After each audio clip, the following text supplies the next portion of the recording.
Hello everyone, welcome to trade compass. So हमने जैसे last video में भी बात की थी कि निफ्टी बैंक निफ्टी दोनों मॉर्निंग सेशन में ऊपर की तरफ जाते हैं, पर वो अपना ऊपर का मूवमेंट अप मूव कंटिन्यू नहीं कर पा रहे हैं, उसको मेंटेन नहीं कर पा रहे हैं और फिर वापस towards the end of the day पिछले 2-3 सेशन से नीचे आ जाते थे। तो सेम आपका फ्राइडे के दिन भी हुआ। मैंने आपको पहले भी कहा था कि केयरफुल रहना है कि आपको एक सेलिंग दिख सकती है निफ्टी बैंक निफ्टी दोनों में। तो फ्राइडे के दिन भी एक बार के लिए आपको थोड़ी गैप अप ओपनिंग मिली और ऊपर की तरफ मूव गया और उसके बाद आपको एक शार्प सेलिंग यहाँ पे निफ्टी बैंक निफ्टी दोनों के अंदर देखने को मिली है। तो अब हम इसके बारे में भी बात करेंगे कि इसका रीज़न क्या था, क्या इंडिया पाकिस्तान के बीच में जो जियोपॉलिटिकल टेंशन चल रही है, क्या वो इसका रीज़न है या फिर कुछ और है। और हम बात करेंगे गोल्ड के बारे में, क्योंकि गोल्ड भी अब आपको एक करेक्शन फेज में आता हुआ दिख रहा है। अगर आप यहाँ पे गोल्ड का चार्ट देखो तो आप देखोगे कि गोल्ड के अंदर भी एक दो दिनों से आपको करेक्शन फेज आता हुआ दिख रहा है, राइट। तो अब इसके बारे में भी बात करेंगे कि आने वाले वीक्स के लिए या आने वाले दिनों के लिए किस तरीके का मोमेंटम आपका गोल्ड में भी रह सकता है। तो अगर किसी को वीडियो अच्छा लगे तो प्लीज़ वीडियो को लाइक करना, शेयर करना एंड चैनल को सब्सक्राइब ज़रूर कर लेना। नोटिफिकेशन वो बेल आइकन दबा देना ताकि टाइमली मैनर पे आपको नोटिफिकेशंस मिलती रहे और कोई इंपॉर्टेंट अपडेट मिस ना हो। तो वीडियो स्टार्ट करते हैं। अगर आप देखो यहाँ पे, जैसे हमने लास्ट वीडियो में भी शेयर किया था, जो आपका ओपनिंग पे गैप अप मूव मिलता है, फिर मॉर्निंग सेशन में जो आपको ऊपर की तरफ मूव दिखता है, वो पिछले 2-3 सेशन से कंटिन्यू नहीं हो पा रहा था। एंड कल फिर वो आपको एक शार्प सेलिंग भी मिल गई। अब रीज़न इसका ये दिया जा रहा है कि जो ये जियोपॉलिटिकल टेंशन चल रही है इंडिया पाकिस्तान के बीच में, उसकी वजह से आपको ये जो फ्राइडे के दिन आपको नीचे की तरफ ये शार्प मूव दिखा है, वो उस रीज़न की वजह से हुआ है। पर मुझे उसमें रीज़न में ऐसा कुछ खास कन्विंसिंग रीज़न लगता नहीं है ये वाला। उसका रीज़न ये है कि अगर जियोपॉलिटिकल टेंशंस की वजह से ही अगर मार्केट को नीचे आना होता, तो वो आपका 24th को आ जाता, राइट। क्योंकि ऐसा तो है नहीं कि जो अटैक के बारे में आपको फ्राइडे के दिन पता पड़ा, लोगों को 23rd से पता था, राइट। और मैं तो कहूँ एक दिन लोगों को समझने में भी लगा कि भाई किस स्केल का अटैक हुआ है, तब भी उनको 24 के दिन आपको हो जाना चाहिए। तो 24 को तो आपकी मंथली एक्सपायरी भी थी, तो आपके सारे फैक्टर्स जो अलाइन हो रहे थे वो 24 को हो रहे थे, राइट। तो उस वजह से अगर आपको कोई नीचे की तरफ शार्प मूव आना था, वो 24 को आ जाता। अब यह एक्चुअली हुआ ये है ना, जो मुझे मेरा एनालिसिस कहता है कि ये कुछ नहीं है, बस अब एक प्रॉफिट बुकिंग चल रही है। क्योंकि आप देखोगे 21,800 के लेवल से या 750 के लेवल से जो बाइंग आई है ना, और जिन्होंने इन लेवल्स पे कहीं पे पोजीशंस लॉन्ग की हुई थी, वो भी अब कहीं ना कहीं अपनी पोजीशन क्लोज करने में या फिर प्रॉफिट बुकिंग करने में है, राइट। तो उस वजह से आपको ये मूव नीचे की तरफ थोड़ा सा और 400-500 पॉइंट निफ्टी के अंदर और होता हुआ मिल सकता है। तो ये जियोपॉलिटिकल टेंशन इसमें इतना बड़ा फैक्टर नहीं है जितना फैक्टर आपको ये टीवी पे और न्यूज़ चैनल्स पे दिखाया जा रहा है। तो अगर हम बात करें निफ्टी के इंपॉर्टेंट लेवल्स की, तो अब देखिए, अब निफ्टी में है ना, अब हो ये सकता है कि एक दो दिनों के लिए निफ्टी आपका एक रेंज में चलिए। रेंज क्या है वो वाली आपकी आपकी देखिए रेंज बनेगी। एक तो ये वाला पॉइंट आपका 23,850 का, और ऊपर की तरफ आपका बनेगा 24,150 का, राइट। तो ये जो 300 पॉइंट की एक रेंज है निफ्टी के अंदर, ये आपको एक दो दिनों के लिए दिख सकती है। तो आपको किस तरीके से अप्रोच करना है, अगर सपोज आपका गैप अप होता है इधर, राइट, आपका यहाँ पे गैप अप होता है, तो जब तक ये 24,150 के ऊपर आपको 15 मिनट या 1 घंटे की आधे घंटे की क्लोजिंग नहीं देता है, तब तक हम इसमें कोई लॉन्ग पोजीशन नहीं बनाएंगे, राइट। हम यहाँ वेट करेंगे रिजेक्शन का, और जैसे ही यहाँ पे रिजेक्शन आता है, तो हम लोग पहला टारगेट हमारा लेके चलेंगे नीचे की तरफ 24,000 का, एंड फिर अगेन जो मैंने आपको रेंज बताई थी 23,850 का। अब अगर आपको गैप डाउन ओपनिंग मिलती है, राइट, तो गैप डाउन ओपनिंग पे ना आपको वेट करना है, किस चीज़ का वेट करना है, कि अगर ये वाला लेवल जो 23,850 है, अगर इसके नीचे अगेन 15 मिनट्स या हाफ एन आवर कैंडल, आपके आधे घंटे की कैंडल क्लोज नहीं होती है, तब तक शॉर्ट नहीं करना है।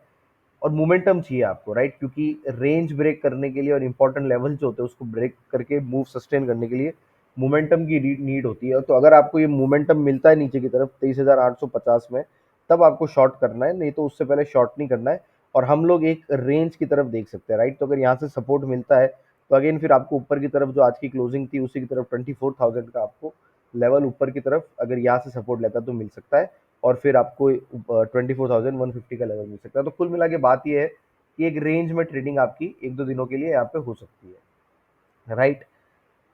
अब अगर सपोज ये, एक बार ये मैं पहले मार्किंग्स आपके लिए हटा देता हूँ। अब सपोज अगर निफ्टी आपका ये वाला लेवल क्रॉस कर देता है 24,150 का, तो 24,150 का लेवल क्रॉस करने के बाद आपका पहला रेजिस्टेंस आता है 24,260 का, 260 250 का, एंड फिर आपका जो रेजिस्टेंस आता है नेक्स्ट वो 100 पॉइंट ऊपर है 24,350 से 360 का। नीचे की तरफ अगर आप सपोर्ट देखोगे, अगर आज का जो फ्राइडे का आपका लो था अगर वो क्रॉस होता है, आपका जो लगभग 23,850 का था, अगर ये लो क्रॉस होता है तो आपको जो नेक्स्ट सपोर्ट आपको यहाँ पे मिल रहा है, एक छोटा सा सपोर्ट देखिए 23,780 में भी है, पर मुझे ये लगता है कि ये आपका आसानी से क्रॉस हो जाएगा और फिर आपको नेक्स्ट सपोर्ट सीधा आ रहा है आपको 23,450 तक, राइट। तो 23,850 एक बड़ा इंपॉर्टेंट सपोर्ट है फिलहाल के लिए। ये ब्रेक होने पे आपको सीधा यहाँ से 400 पॉइंट नीचे का आपको एक दो दिनों में मूवमेंट दिख सकता है 23,450 तक का निफ्टी के अंदर। अब अगर बात करें हम लोग बैंक निफ्टी की, तो बैंक निफ्टी में बात करें तो बैंक निफ्टी में भी देखिए उस बैंक बैंक निफ्टी में काफ़ी अच्छी सेलिंग हुई थी और उसके बाद एक थोड़ा जैसे निफ्टी में आपको पुल बैक दिखा था, वैसे बैंक निफ्टी में भी दिखा एंड टूवर्ड्स द एंड ये भी अपने डे क्लोज के आसपास ही बंद हुआ था। बैंक निफ्टी में भी अब क्या है, मैंने देखिए फ्राइडे वाले वीडियो में भी आपको बताया था कि फ्राइडे वाले वीडियो में तो सबसे मेन मेरे को सपोर्ट लगता है वो आपका जो सपोर्ट था 54,180 190 का, मैंने आपको बताया था। तो बैंक निफ्टी भी एग्जैक्ट उसी लो तक आपको गया है, यहाँ पे देखिए उसी लो तक गया और उसके बाद फिर एक थोड़ा सा ऊपर की तरफ इसने एक पुल बैक दिया था, राइट। अब आने वाले दिनों के लिए इसमें क्या हो सकता है, इसमें अगेन आपको एक जैसे निफ्टी के अंदर रेंज बनी थी, आपको बैंक निफ्टी में भी वही रेंज आपको फॉलो होती हुई दिख सकती है। वो रेंज क्या है आपकी, वो रेंज है 54,900 से लेके 54,200 तक की, राइट, 200 180 तक की, ये रेंज एक आपको बैंक निफ्टी में दिख सकती है। और आपको यहाँ पे एक एक्स्ट्रा चीज ये कि आपको ये ट्रेंड लाइन का आपको सपोर्ट भी यहाँ पे बैंक निफ्टी में दिख सकता है, राइट। तो अगर आपको इस तरीके का मूवमेंट कहीं दिखता है और ये ट्रेंड लाइन से आपको रिजेक्शन दिखती है, तो आप यहाँ पे शॉर्ट ट्रेड कर सकते हो यहाँ तक के टारगेट के लिए 54,180 200 तक के टारगेट के लिए, राइट। और अब सपोर्ट और रेजिस्टेंस लेवल क्या क्या आता है बैंक निफ्टी के अंदर, पहला आपका जो मैंने पहले भी बताया ऊपर की तरफ लेवल है 54,900 का, अगर ये वाला आपका लेवल क्रॉस होता है तो आपको 55,180 200 का मूव मिल सकता है और फिर उसको क्रॉस करने में 55,420 430 का ऊपर की तरफ लेवल निकल के आता है, वो फिर क्रॉस होता है जो अभी होता है तो फिर आपको जो अभी ऑल टाइम हाई पे जो बैंक निफ्टी के लेवल थे 56,100 56,000 के, वो लेवल ऊपर की तरफ आपको आ दिखते हैं। तो कुल मिला के ऑल टाइम हाई पे वापस आने के लिए बैंक निफ्टी के पास अभी फिलहाल के लिए एक दो तीन चार रेजिस्टेंस पॉइंट है।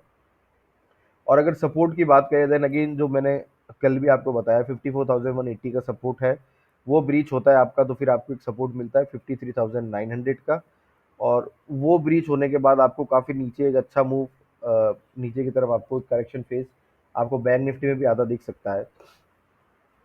तो उसमें अगर ये वाला लेवल ब्रीच होने पे 53,800 का लेवल ब्रीच होने पे पहला आपका जो सपोर्ट निकल के आएगा वो आएगा 53,000 का, राइट। अब 800 पॉइंट का ये मूव है पर आपको ये भी ध्यान रखना पड़ेगा कि बैंक निफ्टी का जो प्राइस चल रहा है वो ऑलमोस्ट 54,000 55,000 चल रहा है, राइट। तो अगर इसमें आपका 1% का भी मूव आता है तो वही आपका 500 600 पॉइंट का मूव, मतलब 500 साढ़े 500 पॉइंट का मूव आपका 1% का मूव हो जाता है, राइट। तो अगर किसी दिन बैंक निफ्टी में आपको 1 से 1.5% का मूव मूव मिला तो आपके 1000 पॉइंट तो यूं ही चले जाएंगे, राइट। आपके और 2% का मूव मिला तो 1000 पॉइंट चले जाएंगे, 1.5% का आपको अगर मूव मिला तो 700 800 पॉइंट आपके आसानी से उसी मूव में हो जाएंगे। तो इसलिए मैं कह रहा हूँ कि अगर 53,880 का लेवल अगर आपका ब्रीच होता है तो आपको नीचे की तरफ जो पहला सपोर्ट मिलेगा वो मिलेगा 53,000 पे, और वो वाला ब्रीच होने पे फिर आपको 52,100 का लेवल नीचे की तरफ है, और बाकी की हम बाद में बात करेंगे। एक बार ये 53,000 के लेवल पे आता है फिर उसके बाद हम लोग देखेंगे किस तरीके का इसमें ट्रेड प्लान करना है। तो बैंक निफ्टी में ऊपर की तरफ लेवल्स क्या क्या है आपके लिए, 53,900, 55,180, 55,450 एंड देन 56,100 का लेवल। अब बात करते हैं गोल्ड की। अब गोल्ड में भी देखिए पहले भी हमने बात की है कि करेक्शन फेज आपको गोल्ड में भी स्टार्ट होता हुआ दिख सकता है। और फ्राइडे वाले वीडियो में जो मैंने आपको फ्राइडे को अपलोड किया था उसमें भी मैंने बताया था कि अब गोल्ड एक रेंज फॉर्म कर चुका है, राइट। अभी एक रेंज के अंदर ये जो 100 पॉइंट की रेंज है इसके अंदर आपको गोल्ड एक दो दिनों के लिए ट्रेड करता हुआ मिल सकता है। तो एग्जैक्टली वही हो रहा है अभी, जैसे जो मैंने आपको रेंज के लेवल्स बताए थे उन्हीं लेवल्स पे ये वापस इसने एक रिजेक्शन लिया है एंड अगेन आपको यहीं पे उसी तरीके का लेवल आपको यहीं पे रिजेक्शन वापस मिलेगा और एक रेंज बाउंड ट्रेडिंग आने वाले दिनों के लिए गोल्ड में हो सकती है। तब गोल्ड के लिए ऊपर की तरफ इंपॉर्टेंट लेवल्स क्या क्या आते हैं, देखिए गोल्ड का जो रेंज का लेवल है आपका वो आपको 3,367 का है, नीचे की तरफ आपका 3,260 का लेवल है, राइट। तो ये 3260 से लेके 3370 तक आपको एक रेंज मिल मिल सकती है। इस रेंज को ट्रेड किया जा सकता है गोल्ड के अंदर। अगर ये रेंज का ब्रेकआउट होता है तो ब्रेकआउट होने के बाद जो आपका पहला जो सबसे पहला रेजिस्टेंस मुझे लगता है आता हुआ, वो आपको मिलेगा 3440 का, राइट। और ये वाला अगर क्रॉस होता है तो फिर आपको जो इसका ऑल टाइम हाई था 3500 का, आपको गोल्ड वो लेवल दिखा सकता है। पर फिलहाल के लिए जो नीचे के लेवल्स है ना, वो गोल्ड में ज्यादा रियलिस्टिक लग रहे हैं, क्योंकि एक बहुत अच्छे मूव के बाद आपको एक पुल बैक या फिर एक पोजीशन बुकिंग तो इसके अंदर होगी होगी। और गोल्ड में है ना, एक्चुअली मूव का रीजन ये भी था कि जो सेंट्रल बैंक्स थे ना आपके, वो काफी अच्छी बाइंग कर रहे थे गोल्ड की, क्योंकि अगर आप ध्यान दोगे तो पिछले 2-3 सालों में क्या हुआ ना कि आपके जियो पोलिटिकल टेंशन काफी इंक्रीज हुई है। पहले आपको रशिया यूक्रेन वॉर हुई थी, उसके बाद आपको इसराइल और पैलेस्टीन के बीच में कॉन्फ्लिक्ट चल रहा था। उस रीजन से क्या हुआ ना था कि काफी कंट्रीज की सेंट्रल बैंक ने गोल्ड खरीदना, फिजिकल गोल्ड खरीदना चालू कर दिया था, राइट। तो उस चक्कर में आपकी सप्लाई कम हो गई थी। सप्लाई आपकी उतनी ही थी, पर आपका जो डिमांड इंक्रीज होने की वजह से आपको गोल्ड की प्राइस के अंदर भी आपको एक बहुत अच्छा मूव आने को मिला था। पर अब क्या हो गया ना, क्योंकि आपको ट्रम्प के आने के बाद ये रशिया यूक्रेन वॉर में भी और इसराइल और पैलेस्टीन वाले वॉर में भी आपको अब एक थोड़ा सा जो एस्केलेशन है वो कम होता हुआ दिख रहा है, और किसी सॉल्यूशन की तरफ आप मार्केट इसको जाता हुआ देख रहा है। तो राइट, तो सेंट्रल बैंक ने भी अभी क्या किया ना कि गोल्ड खरीदना कम कर दिया है। और बहुत सिंपल स्ट्रेटेजी है गोल्ड के लॉन्ग टर्म और शॉर्ट टर्म। आपको अगर चेक करना है कि किस तरफ की पोजीशन होगी, तो आप ये चेक करो कि वर्ल्ड के सेंट्रल बैंक्स किस तरीके से काम कर रहे हैं, राइट। अगर सेंट्रल बैंक्स गोल्ड खरीद रहे हैं, तो आप ये मान के चलो कि आने वाले टाइम में गोल्ड की डिमांड बढ़ेगी, और आपको गोल्ड के प्राइस के अंदर भी एक अच्छा मोमेंटम ऊपर की तरफ दिखेगा। अब क्या हो रहा है कि गोल्ड के अंदर आपकी सेंट्रल बैंक्स की बाइंग रुकी नहीं है पर कम हुई है, तो आपको शॉर्ट टर्म के अंदर गोल्ड एक करेक्शन फेज में जाता हुआ दिख सकता है, राइट। तो लेवल्स ऊपर की तरफ मैंने आपको बता दिया, अब नीचे की तरफ लेवल्स गोल्ड के अंदर निकल के आते हैं। 3260 का वो ब्रेक होने के बाद आपको 3190 का लेवल गोल्ड में दिख सकता है, राइट। उसके बाद नीचे के लेवल्स हम लोग बाद में डिस्कस करेंगे कि एक बार ये वाला अगर लेवल आ जाता है, उसके बाद देखेंगे किस तरीके का मूवमेंट है और किस तरीके का आपको मूव आते हुए टाइम में दिख सकता है, राइट।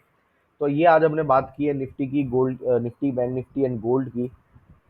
आने वाले टाइम में देखिए निफ्टी बैंक निफ्टी में तो क्या है ना कि आपको काफी इफेक्ट आपको जो इंडिया किस तरीके से रिटेलिएट करता है उसका भी दिखेगा। तो अगर कोई जो एक्सपेक्टेड है कि एक मिलिट्री एक्शन पाकिस्तान पे इस बार मतलब कोई ये पिन पॉइंटेड स्ट्राइक्स नहीं होगी इस बार, जैसे पिछली बार आपको सर्जिकल स्ट्राइक वगैरह में मिला था कि पिन पॉइंटेड आपको जहाँ पे टेरर वो इनके बंकर्स थे या फिर टेरर हाउसेस थे, सिर्फ वहीं पर अटैक किया था। इस बार उस तरीके का नहीं, मुझे नहीं लगता उस तरीके का अटैक होगा। इस बार इंडिया की तरफ से जो रिटेलिएशन होगा वो बड़े लेवल पे होगा, और वहाँ पे सिर्फ स्पेसिफिक पॉइंट्स पे नहीं, काफी अच्छा, मतलब आप ये मान के चलो पाकिस्तान के टूटने के काफी काफी अच्छे चांसेस है। और पूरी उम्मीद है कि इस बार जो रिटेलिएशन होगा उससे आपके पाकिस्तान के 2-4 टुकड़े तो होने वाले तय हैं, राइट। उसकी वजह से आपको मोमेंटम सॉरी आपको मार्केट के अंदर एक वॉलेटिलिटी दिख सकती है। तो उसको उसी हिसाब से ट्रेड करना है, ओवरनाइट कोई भी एक्सट्रीम पोजीशंस लेके नहीं चलनी है, हैच करके चलना है। और बस केयरफुली ट्रेड करना है, वॉलेटाइल सेशंस आगे आने वाले टाइम में आपको मिल सकते हैं। तो अगर किसी को मेरा वीडियो अच्छा लगा हो तो प्लीज़ वीडियो को लाइक करना, शेयर करना, चैनल को सब्सक्राइब करना एंड बेल आइकन ज़रूर दबा देना, ताकि डेली बेसिस पे टाइमली मैनर पे नोटिफिकेशंस मिलती रहे और कोई भी मार्केट अपडेट और इंपॉर्टेंट लेवल्स जो निफ्टी बैंक निफ्टी में वो मिस ना हो। Thank you so much.